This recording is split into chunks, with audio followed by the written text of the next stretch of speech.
আসসালামু আলাইকুম এভরিওয়ান। আমি আজকে ডিম ভুনা করবো। এটা তেলে মশলাগুলো দিয়ে দিলাম, বাটা মশলা।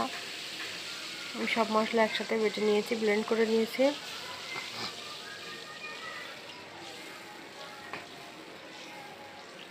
তো মশলাটা কিছু সময় কষিয়ে নেব। কষে আসলে এখানে আমি সামান্য পরিমাণ লবণ দিয়ে দিলাম, একটু হলুদ দিয়ে দিলাম।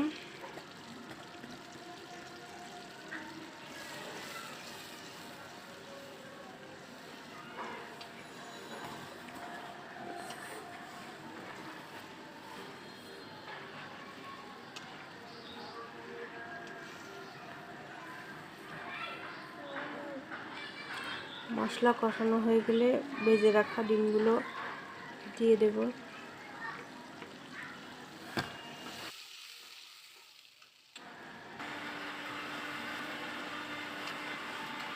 যে মশলা কষানো হয়ে গেছে, আমি এবার ভেজে রাখা ডিমগুলো দিয়ে দেব।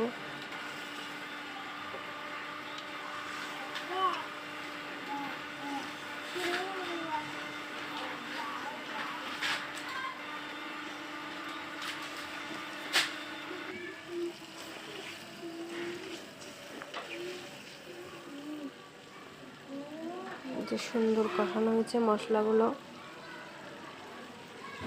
এবার সামান্য পরিমাণ একটু ঝোলের পানি দিয়ে দিলাম।